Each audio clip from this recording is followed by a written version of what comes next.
Check the description for the following discount codes. Something a little different for the channel today.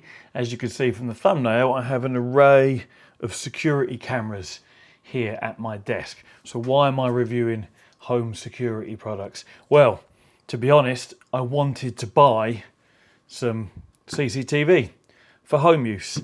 I've just installed some of this Eufy products at a neighbouring farms. He's an older gentleman and isn't so tech savvy as perhaps myself. And I was happy to go around and help him install them. And I was really impressed with the whole system, how easy it was to set up, the quality of the video, and the fact that it's subscription free.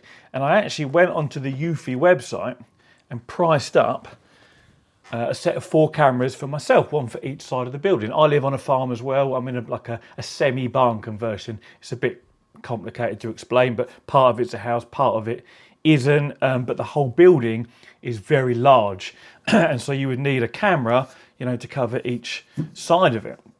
So I priced this all up, and it come to about £1,000 or something like that. And I thought, I need to just sit on this for a little while because I haven't got spare grand kicking about. Anyway, by pure coincidence, about 2 weeks later, I got an email from Eufy's marketing department saying we're running a promotion in the UK. Would you like one of our, now what did they say? It was the S340 cameras for review. How much do you charge for your videos, blah, blah, blah. And this particular camera is a dual lens camera. So it's got one sort of further and wider and one closer in and zoomed in. You can view both images at the same time. In fact, there is a screenshot on the box there. It may or may not come out. You can literally do like a picture in picture, half in half. So very detailed. It's also fully motorized and it has automatic like people tracking, so to speak. So when someone comes into view, it will track them like the entire time they're in the view of the camera. In addition to that, it's got a LED floodlight, it's got night vision, it's got two-way communication. All of the cameras here have got two-way communication. This is the only motorized one and the only dual lens one. But I was like, yeah, all right, that looks really interesting. The thing is, one camera is no use to me because of the way my building is. I said, I'm not worried about being paid for my reviews. I never charge money for a review. I said, all I ask for is, a sample product. But if you want to send me 4 cameras, because then it will make the video, purposeful and interesting because I can actually put them to good use, then that would be really good. I said, if that's within your budget. And they got back to me and said, yeah, Carl, that's no problem at all. We'll send you over one of these, the motorized SoloCam S340 with the dual lens setup. These are all solar powered, by the way. So this one actually comes with a separate solar panel. I haven't peeled that off yet. I thought I'd just leave it on to show you what it looks like when it arrives. And this can be mounted directly to the top of the camera if it's going to be mounted on your property somewhere where it will get sunlight. If it's not, it comes with, I think it's a 10 meter or 5 meter extension, obviously I haven't done it yet, extension cable to allow you to mount this round the corner on an appropriate side of your building where it does get sunlight. And that's what I'm going to have to do, because for me, this is going to be my main camera. In fact, I haven't peeled that off there either. And this will be at the front of my building. And so it will point down my driveway where people would come in. I'm actually holding it upside down because it fits like that. Yeah, where people would actually enter the property. That's where this is going to be. So like if you come onto the property through the gates, or if thieves have climbed over the gates or whatever to get in, this will be the first one to catch them. It's got the brightest floodlight and it will track them. And CCTV, I can see myself going off on a tangent in this video. CCTV is an interesting one, right? Because here in the UK, capturing footage on an array of cameras after and passing it to the police after something has happened, after you've been burgled or whatever it might be, is of pretty much no use whatsoever.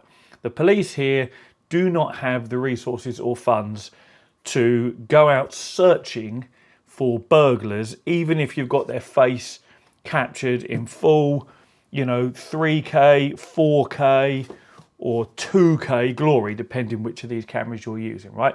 They'll do absolutely nothing with it.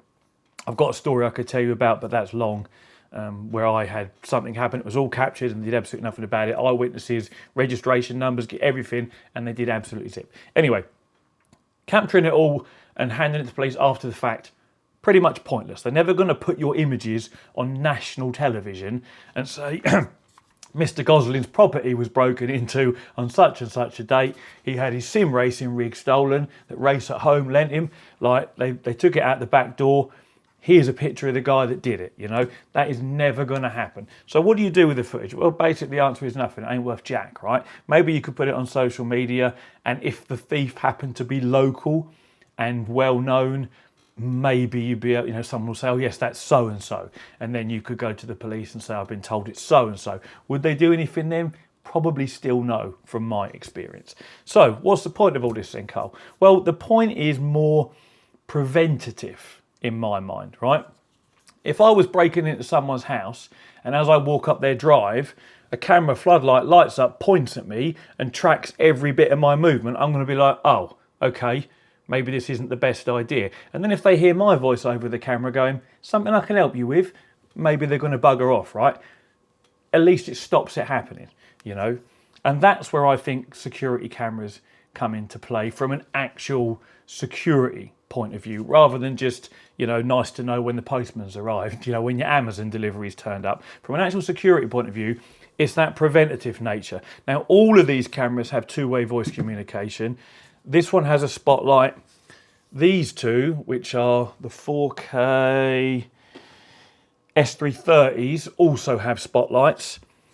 And this little 2K one, you have to forgive me because they've sent me obviously 3 different cameras. I can't remember all the model numbers off the top of my head. The S220 doesn't have a security light. This is the one that's going to be at the back of my property, which is only accessible if you've already come via the main entrance and then round one of the 2 sides, which is where I'll be putting these ones. So we're going to have 4K cameras at either side with spotlights, 3K pan, tilt, scan, following, human AI detection at the front, and then at the very back there'll be the lesser of the bunch, which has no light, but I have a light at the back of the house anyway, and is 2K in resolution. All of these have onboard storage. None of them need a subscription. You could literally just buy one of these, or one of these, or one of these, and set it up on your property as you see fit. I've also got an optional base station.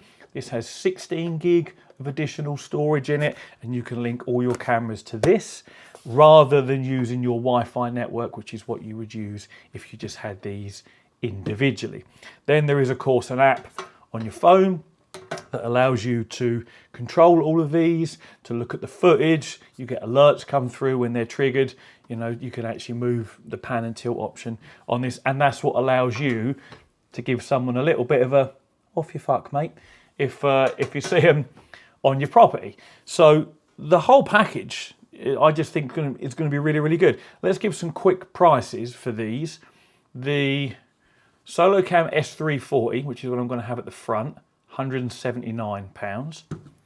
The S220, which is the one without the light and only 2K resolution, $99.99. And then I got the package with these two and the base station.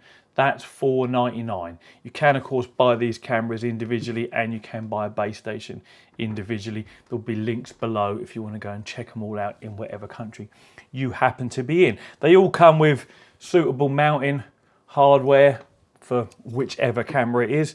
That was the one that was for the S330. The S340 comes with this bracket, and these are all kind of like quick release. I keep holding that upside down, don't I? They're all kind of quick release because even though they're solar powered, should you not get enough sunshine in whatever country you're in, UK is probably a good example, you can just pop it off, take it indoors, plug in one of the supplied USB-C cables and charge it up.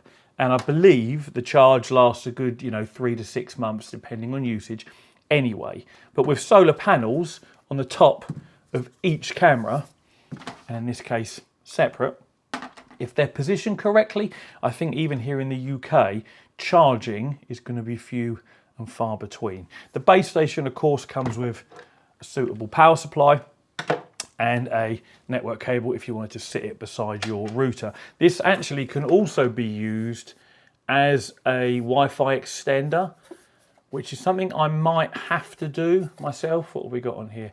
Power, a couple of USBs and the network port, and then the sync button on the top. All of these have a sync button because from previous experience installing some of these the other week for my neighbour, you press and hold the sync button and then you point the camera at a QR code that the app gives you on the screen of your phone to link it up.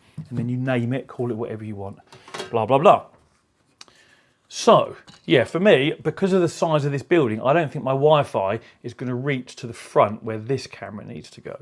So I think I'm actually going to have to put my base station kind of halfway through the workshop part of this building.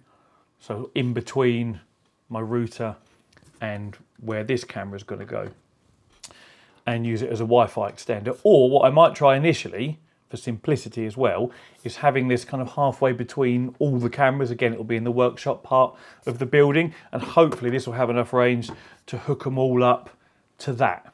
That way I haven't got to have some on the Wi-Fi, some on the Homebase. But we'll see, because range is range. It'll either go as far as it will or it won't. They don't have external aerials or anything, so we shall see. They're going to be reasonably high up, so the Wi-Fi signal should be relatively uninterrupted, but we shall see. So that's the different models we've got.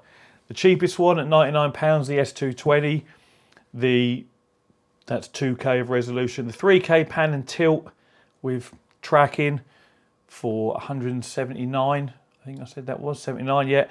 And then this package with two S330s and a base station at £500. This has expandable storage as well. You can stick an SD card, I think it is, in there should you want more than 16 gig. And as I say, these are all subscription free. You can, however, subscribe. They do subscriptions from as little as £2.59 a month right up to £80 a month, depending how many devices you want cloud storage for. And I think there's a few other limitations to being offline as well. I think some of the, I was about to say some of the AI features don't work, but that's not true. That's if you don't have the Homebase, some of the AI features for some of the cameras don't work. And I hate the phrase AI, it isn't AI, it's just an algorithm that's been programmed to tell the difference between a car, a person and a cat. Nothing artificial intelligence about it. It's just a load of variable lookup tables. Does it look like a cat, or does it look like a car or a person? Anyway, enough waffle. That's what I've got here today. I'm going to get these all charged up. Then I'm going to install them around various locations on the property, get everything set up and working. I'll show you, some footage of them installed in their locations. And then I'll show you some daytime footage so you can see what the quality of the imagery is like during the day. And then we'll do some nighttime footage again so you can see what it's like during the night. The only thing that won't be easy for me to show you is the audio quality that comes out of these. I can put well, no, because how am I going to do that? I don't know. I'll figure something out. But I can always tell you whether the audio quality is any good or not. I was just thinking if I've got to speak through my phone, I'll have to be nowhere near the camera, otherwise we'll get feedback.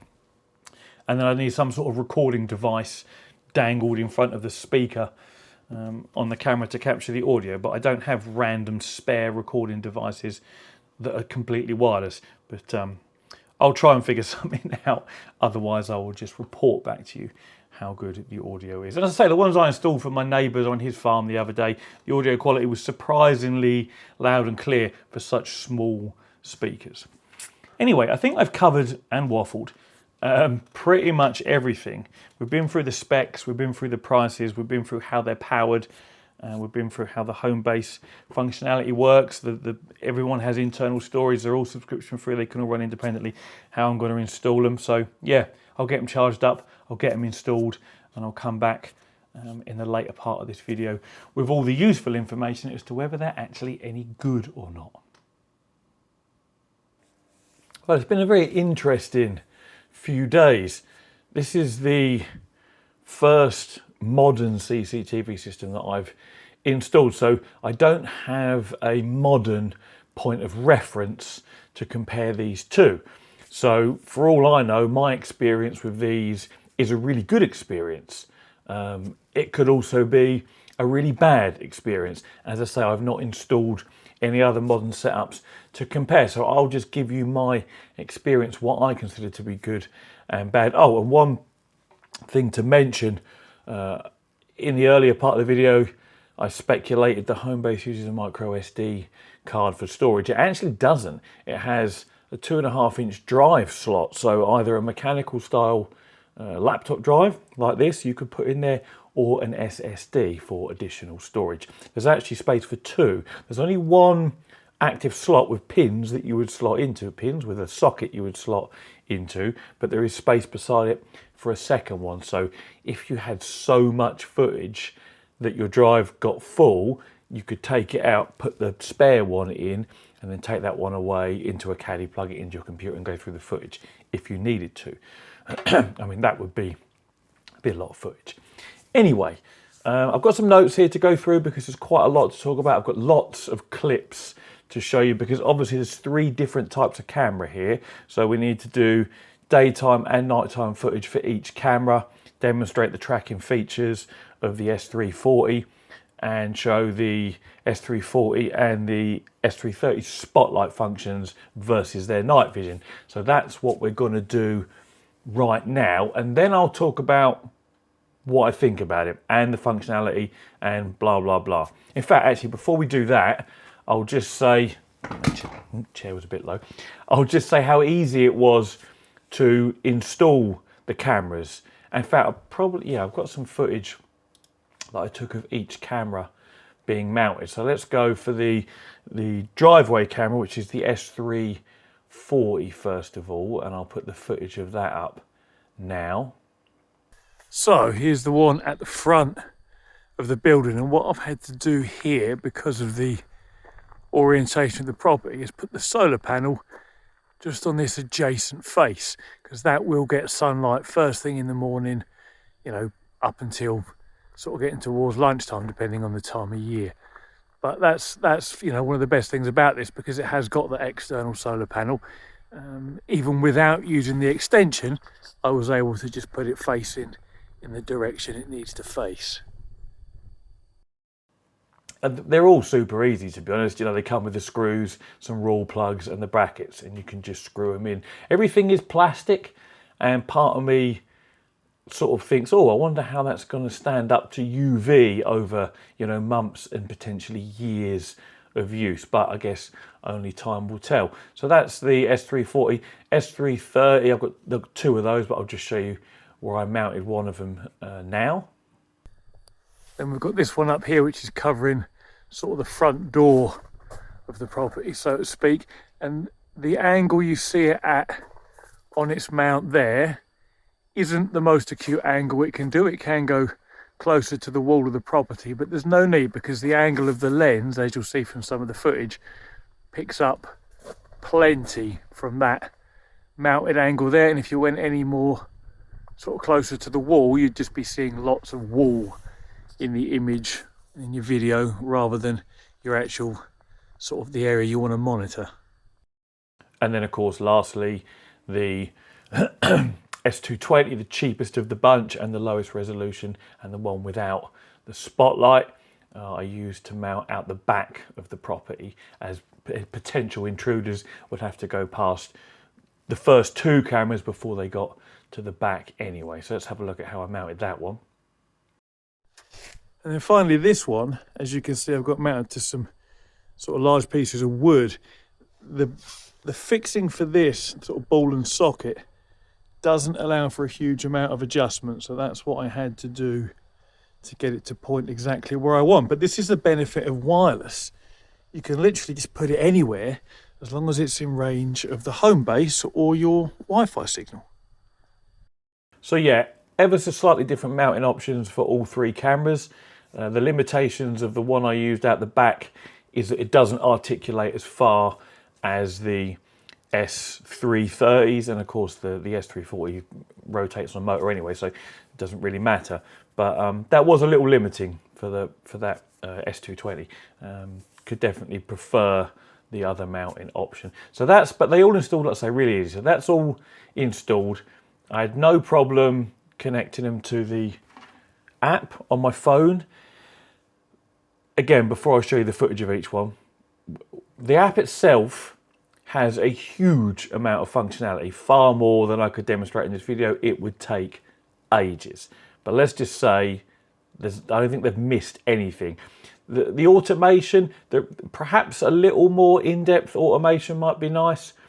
And speaking of automation, it's supposed to work with Amazon Alexa and some other smart home systems. It probably works 1 in every 10 attempts. If you try and disarm the system or arm the system, most of the time it says Homebase is not responding. And I have the most recent Amazon Echo Dot, their Gen 4 or 5, whichever one it is, the round one with the display on. And I've got 3 or 4 of those in the house as well. So it just doesn't work. You get fed up with Alexa saying, sorry, Homebase isn't responding, and you just pick up your phone, load up the app, and you do it in there. Like when I go to bed at night, for example, I want to put it in bedtime mode, which will, any of the cameras are triggered, will trigger an alarm through the Homebase. I'll show you some footage of the alarms and that a bit later. But yeah, the Alexa functionality, useless, mostly just doesn't work. And I've got, like I say, 3 or 4 different Echo Dots here to try, and they all had the same results. So nothing positive to say about that. The app itself, that mostly works. It is very complicated, and it's not the most user-friendly of applications, and some of the English isn't the best translated from, I'm guessing, whatever the native language would have been, Chinese perhaps. But you get the gist of what's going on and you can figure it out. And each of the 3 cameras has slightly different settings, and because you can go into each camera and choose your resolutions, how you want to record, how you want to stream, the nighttime functionality, spotlight on, spotlight off, tracking zones, everything. But they're all ever so slightly different for each camera, which I thought, apart from the difference in functionality, as in one has spotlight, one doesn't, you'd think it would be universal, like the section you use to set up your tracking zone or your alarm zone, your motion detection zone. But it isn't. It's all ever slightly different. And the same for like the solar sort of tracking system it has on here. It will tell you in hours and in milliamp hours of charge how much solar energy each one has accumulated. But it's all in a slightly different place for each camera within the app itself. So on one of them, it's like under battery management, I think, and then like dashboard. And then another one, it's not under battery management, there's just a dashboard tab. So you're kind of like, oh, where is it on this one? But it's, like I say, it's all there. There's a lot. It's complicated when you've got multiple cameras that are different models. If they're all the same model, then that wouldn't be the case, but they're not. So a little bit messy, lots of configuration and customization options, but it did all work okay. So yeah, physically installation was good, software installation wise, also good, just quite a lot to take in with the various different models. Anyway, now let's have a look at some footage from each camera. We'll start with what I call my driveway camera, and we'll do a bit of daytime footage. It's just me obviously walking across the driveway, giving a little wave, and you can see how it tracks me really well. The tracking does work really well. I have no issue with the tracking whatsoever. So that was a daytime one. Then we'll go to a night vision one. The night vision extends quite some distance.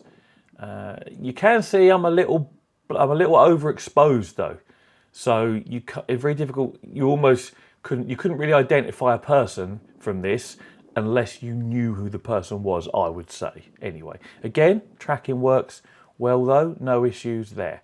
And I'm holding a torch, some of you might notice, but I'm not pointing it at the camera, so that's not affecting the way the night vision shows, as you'll see from some other footage when I haven't got a torch in my hand.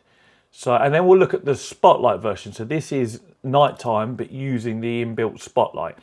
I think I actually prefer this because you can make out more detail, like in my clothing, the colours of the clothing and my trainers and my socks and my shorts and my t-shirt. Obviously in night vision, you can't see colours, so you do lose some detail there.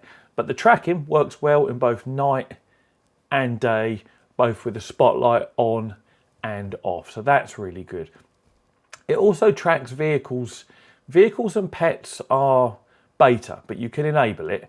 So here's some footage of a DPD driver arriving. You can see where it first started him. He'd already come a fair way down the drive actually, but it tracks him, it pans round, you know, no problem whatsoever. And because there's not much changing there, the image quality looks really good. And we'll talk about image quality in a moment once I've shown you all of the cameras at night time and at daytime. And then here's another one of a car, just, you know, reversing out and off. And again, this one shows how well the camera tracks the vehicle as it's moving around the front of the farmyard there and makes its way off out of the driveway. So again, the tracking features do work really well on that S340. No issues with that whatsoever, quite impressive. So that's the S340. Now we'll take a look at the S330, which is the 4K camera, but without tracking. So this also has a spotlight and an alarm built in. So let's have a look at that one. We'll go daytime first of all. Me just strolling off into the distance. What I don't like about these cameras is that you can see the bald spot on the top of my head. Not something I like to be reminded of, but as a middle-aged man, that's just what we have to deal with. But yeah, no issues, you know, picked me up perfectly well. As I walked past it, it triggered. Then we'll go night vision. Now I would say, oh actually this is an interesting point. That clip is really short. The reason that clip is really short is because one of the issues I'll get onto later about how late it triggers from motion detection. If I show you the clip, this is the first frame of the clip. I've walked in quite some distance and we'll get to that in a minute, but I'll just sort of play the clip a couple of times. You can see it's not as overexposed as what the S340 was with night vision. Now let's take a quick peek at the same camera but with the spotlight on. Again, I think this is probably my preferred mode, although the range of the spotlight on this one isn't as good as the S340. Definitely not. But, you know, the fact that you can see colours and a bit more detail, I think is probably my preference. And then finally, we'll look at the S220, and which is one I've got out the back. That doesn't have a spotlight, but it does have night vision, and it's the 2K resolution camera. So, where have I got that? This one here. Just some footage of me. I've been putting the ladder away that I've been using to install the cameras with. So again, there's still plenty of detail in this image. Now, depending on what you're watching my video on, whether it's a 70-inch TV or your mobile phone, you're instantly going to have two very different opinions about the image quality of these cameras. And we'll have a quick look at the nighttime as well. Because if you're watching this on a big screen or anything bigger than a mobile phone, you are instantly going to notice, if you're familiar with it, compression and artifacts and a lack of detail as a result. So yeah, that was the S220 at night time. Again, that one doesn't have a spotlight, so we can't do that. So, image quality. You've seen it all for yourselves, daytime, nighttime, with night vision and using a spotlight.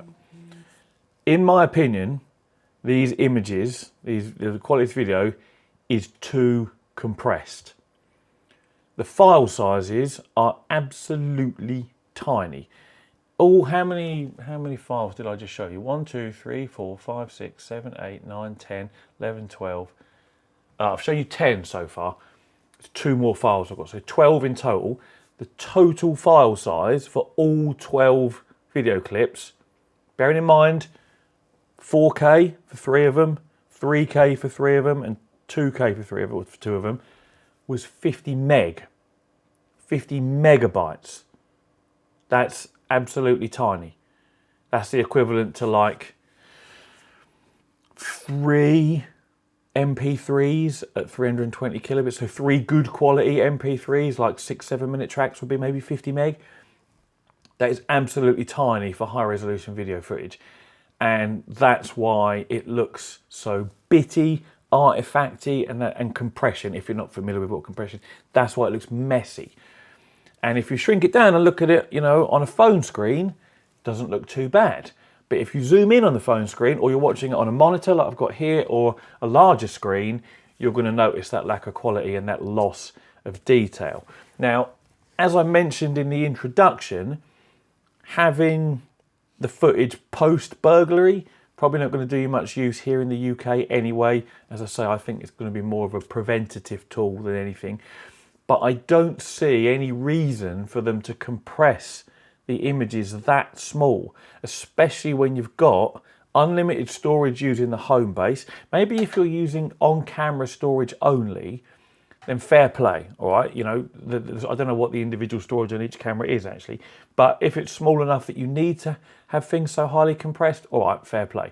But at least when it's connected to a Homebase that has pretty much unlimited storage, give us the option to use much less compression and retain the information and the quality. It does actually on the S330 cameras. They give you the option to record at 1080p using the H.264 codec, which is a much higher quality codec. But then you're going from 4K down to 1080p. You're losing 4 times the detail. And I did try that out, and it made it harder to read a number plate of a vehicle parked by my gate, my pedestrian entrance there. So 4K is definitely the way to go, even though it's more compressed. Because to be honest, even the 1080p stuff still looked compressed. It's just not, you wouldn't use a 1080p. It's not an option really. That's why I haven't bothered showing it to you. You'd use the 4K option.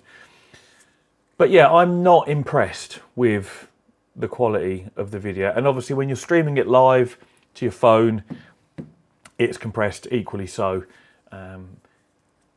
The whole system is useful for monitoring your property, as in you get an alert when someone turns up, great. And if someone arrives in the night to try and break in, you're going to get an alert, and a siren will sound through your Homebase and on the camera that's been triggered as well. And I'll show you some footage of that in a second. But I'm not impressed with the quality of the video at all.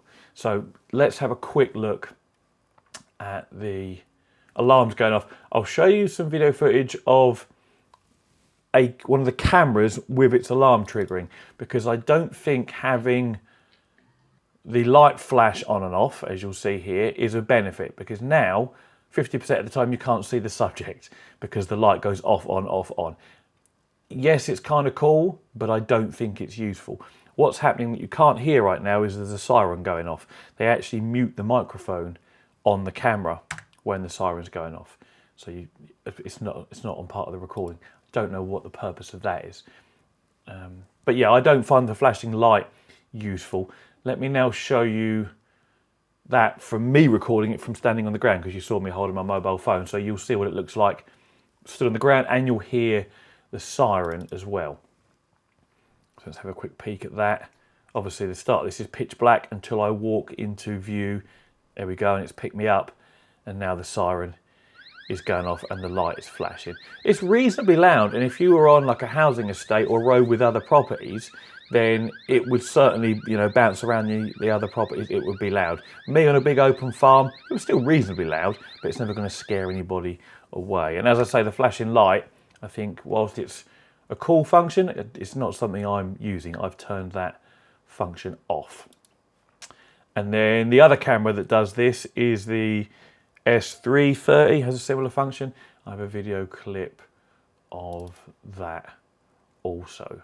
Let's get that. Now again, starts pitch black until it notices me, and same thing, flashes, albeit slower, and the siren sounds slightly different. Again, I wouldn't use the flashing light. It draws attention, but it prevents the camera recording as much useful information as it could do if the light just came on and kept on the subject, hopefully, as they legged it away. But yeah, the overall video quality I'm not impressed with. So other quality, so the audio. You've got two-way communication on all three cameras. That works just fine, but it is compressed, a bit like the video, of course. The microphone, in fact, I'll put up a clip now of me talking at one of the cameras. I think it's the one at the front, so you'll hear what the microphone quality sounds like. Yeah, let's do that now. So here's the one at the front of the building, and what I've had to do here because of the... Yeah, so not bad at all, really. You can hear quite plainly what people are saying if they're speaking, you know, within a reasonable distance of the camera. The speaker in the cameras, they all sound the same to me. I would say they are a cross between like a good mobile phone speaker and maybe a laptop speaker. That's the sort of quality you're getting. Mid-range, obviously no bass, and reasonable clarity at the top end. It's functional. You can have a two-way conversation, you know, with a postman or an intruder if you wanted to. So that definitely works. What next? Batteries. Obviously these are solar powered. So they've been running for 4 days now, and 3 out of the 4 cameras are at 100%. We've had 1 day that was sunny. It is late in the year here. It's October, so the sun goes down quite early. And when it comes up, it stays reasonably low in the sky. So all of them, apart from the S220, which is the cheapest and smallest one of the bunch, are still at 100%. They drop to 97, and then the solar charging will kick in if sunshine is available. The smallest one, the S220, is at 95%, and today it's sunny. So when I last looked, it is charging. It shows you that on the app. Just like on your, you've got like, I'll just show you this one sort of home page. It loads up and you've got all your cameras on there, and then in detail on each one you can see the battery usage, the Wi-Fi signal strength, and whether they're charging or not, and also the number of triggers that have occurred since you last looked. So yeah, that was charging earlier on. The sun's actually, well, it's still out, so that should still be charging. So yeah, I'm quite optimistic about the battery life. I mean, if you're somewhere where it gets like 40, 50 triggers a day, then maybe it'll wear it down faster. But for me, where not a lot changes here on this property day to day, a couple of us going in and out, I think I'm going to have no issues with the batteries lasting and the solar keeping it topped up from the small 4-day sample that I can, speak about now. So that's, looking positive. So we've been through image quality, been through audio quality and microphone quality and the battery. Now let's talk about the actual motion detection itself, because this, as you see in one of those clips earlier, is not what I would call the best. That clip I showed you where I was walking through the pedestrian gate, it didn't trigger until I was almost below the camera. Now the reason for this is because they all use PIR sensitive, passive infrared, to detect the movement. And it says in the installation guides that you want to set your cameras up so that potential triggers will walk past the sensor and not directly at the sensor. And if you walk directly at the sensor, which is what was happening in that clip earlier of me, it may not trigger until very late. This is the nature of how the PIR sensors work. My first thought was, why are they using PIR sensors only and not comparing frame data from the captured video? And then of course I realized instantly it's because they're not capturing any video at all until a PIR is triggered, or until you trigger a live stream from your phone to save battery. If this was a wired system, the cameras would be live the entire time, and the Homebase perhaps, or whatever digital video recording device you were using, could constantly analyze the video footage for frame changes. So compare one frame to the next frame, to the next frame, to the next frame. And when you walk into the frame data obviously changes because the image has changed, and you can trigger motion based on that. That is how the last CCTV that I set up for myself, which was wired, worked, because it had constant power to each camera. Didn't have to worry about saving battery. So one of the compromises with this completely wireless system is you do not have the best motion triggering or, yeah, triggering, I was going to say, or tracking. The tracking works fine once it's come alive. It's the triggering. So it gets things quite late. One of the other things, you may have noticed this in some of the clips, you might not have, is that it cuts recordings short. One of the footage I put up, if I haven't, I might put it up now. Yeah, I think I already have. But I'm videoing the camera and talking, and I'm still stood there in front of it, and it just stops recording. And this happens a lot. And I've got the option set to optimal surveillance up to 60 seconds. The idea of this is it records each clip up to 60 seconds as much as it can of what's going on. If you don't have it set to that and you have it set to optimal battery, it will record even less. But even set to optimal surveillance, it's cutting the recording short. It happens when there's vehicles driving in, it happens when there's people going back and forth. You'll get a little bit, it might be 10 seconds, 15 seconds, 20 seconds, 30 seconds, and then it just stops. And all the cameras do this. I don't know whether it's because the PIR, they're still using that, presumably, for motion. So the sort of trigger window is set really small, again, for battery saving. And so it's like, oh no, it thinks the motion stopped, so it stops recording. It will then trigger again if you continue to move around, but you've missed however much, you know, a few 5 seconds or so, possibly 10 of recording. And when I've got it set to optimal surveillance, it should start recording and keep recording, you know, while something's going on. But again, it's not comparing frame data even at the time of recording, I don't think, or it wouldn't cut off. I think it's using the PIR. So I'm getting very late triggers, very short clips, missing, you know, parts of the event that's going on. And then on top of that, we're getting completely missed events. Even with things like vans coming in and out, I've driven past in my transit van and it hasn't triggered. I and other people have walked past, and this goes for all the cameras, and walked past, you know, on the ground as people, not driving past in vehicles, and it hasn't triggered. And this probably happens once in every, I don't know, I would say 7 out of 10 times it triggers with a vehicle and with a person, but perhaps 3 out of 10 times it doesn't, and you've just walked straight past.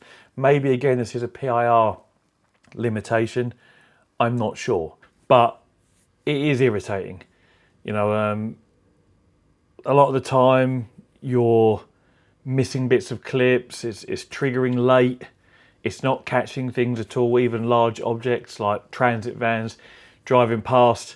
But again, I think it's, you know, a limitation of the PIR, as I say. But, you know, nonetheless, it's still irritating. Now, speaking of irritations or actual issues, there are a few issues. The app, when you go there and you try to live stream any of the cameras, obviously I have 4 of them set up. A lot of the time, and I would say 60% perhaps of the time, it just fails to start streaming. It will say establishing secure connection, and then it won't, or it will establish a secure connection, it will say preparing to play, and it just won't. It will sit there and then it will give you an error saying it failed. And this happens on all the cameras, so it isn't a problem with an individual camera, and it's potentially either the application on the phone itself, which is Android, it's a Sony phone, or it's a problem with the Homebase because they're all streaming through the Homebase. But that is irritating. So I just want to check on the, you know, I've been showing people, oh, I've got this new CCTV system set up, and at my house this is, so on the same Wi-Fi network that everything else is on, and it's sitting there and it's like, oh yeah, it's not loading, you know, sat there with a missus, oh yeah, like, and just no, and it's like, exit the app, shut the app down, start the app up again, go through each camera, oh yeah, there we go, now it's streaming. That's a ball ache, and it shouldn't really be like that. As I say, I don't know if it's Android, maybe iOS is more reliable, I'm not sure, but that is irritating. What else is irritating is the Homebase will just go offline every now and then. It happened like 4 or 5 times yesterday. Again, I only noticed because I went to do something and I loaded the Eufy app up, and it's like every camera offline, offline, offline. I'm like, what? And then it says Homebase offline at the bottom. I'm like, oh, okay. And I went and looked at the Homebase. The little light is lit up red instead of blue. And it's not because it's lacking Wi-Fi connectivity. It has full strength reception according to the app where the Homebase is. All the cameras have full strength apart from the one that does the driveway. That's got, what, 1 bar less. So they've all got a great connection. They do connect to the Homebase and not to my Wi-Fi. I thought when installing a new camera you could choose Wi-Fi or Homebase, but with these it only gave me the option to connect it to the Homebase once I'd told the app I had a Homebase. But yeah, they've all got good connection to the Homebase and the Homebase to my Wi-Fi, so I don't know why these streaming problems arise. And the same thing happens when I go to view a recorded event that's happened, and that is streaming again from the Homebase. It will say decrypting and it will start to play. Sometimes it will play all of it, sometimes it will play a little bit of it and it will hang, sometimes it will just sit on decrypting. So there's definitely, I'm going to say it's probably software issue there that just, it's really irritating when you want to do it and it's like, oh, but is it going to work? You know, when you got to show someone something and it's like, I really hope it works, and then it doesn't, and there's the embarrassment of going, well, security system was all right, but half the time you can't actually stream your cameras, and maybe it's because I dropped my phone, who knows. I've got soft carpet, it's fine. But yeah, that's irritating. As I say, Homebase going offline, again, I don't know why that is. Wi-Fi connection's good. The Homebase range is pretty decent, but if you've got a very large property, you might struggle.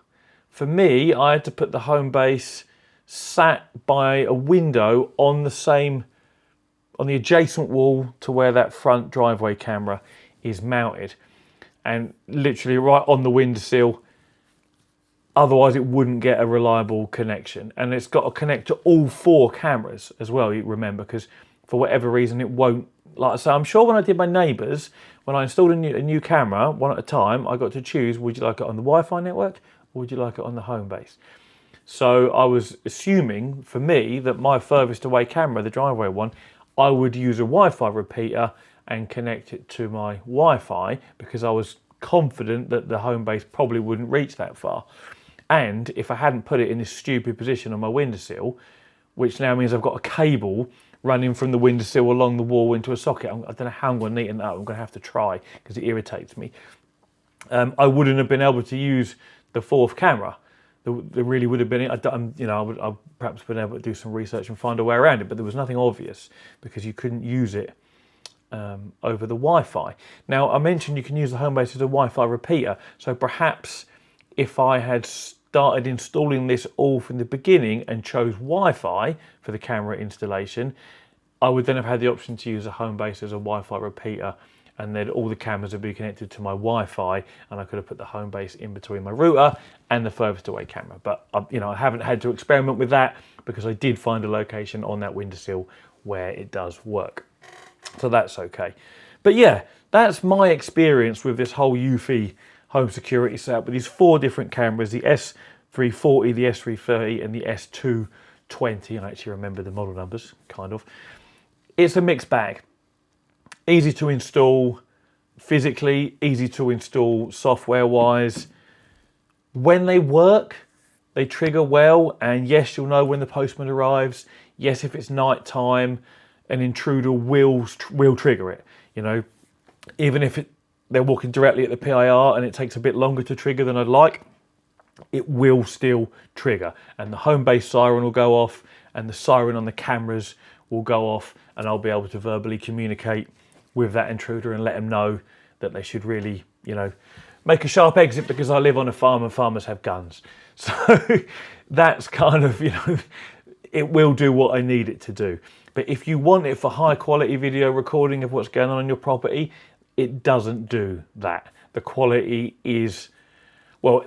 for video is very poor. It may be average, it may be good, it may be excellent for wireless CCTV. I don't have anything to compare it to. But from a just generic video quality, if we're comparing it to a video I'm recording for you guys or a film I'm watching or something you're streaming on Netflix, it's terrible.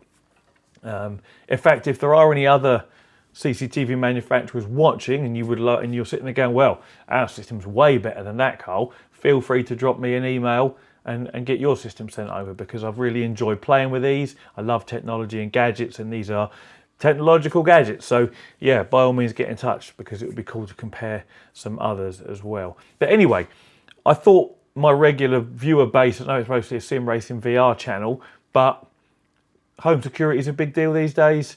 It's technology. I thought you might value my opinion on it. So hopefully some of you have found this useful and informative. They'll be linked in the description if you decide this is something you fancy, either to the Eufy website or to Amazon, whichever I deem appropriate when I have a look in a bit. But as always, thank you very much for watching, and take it easy.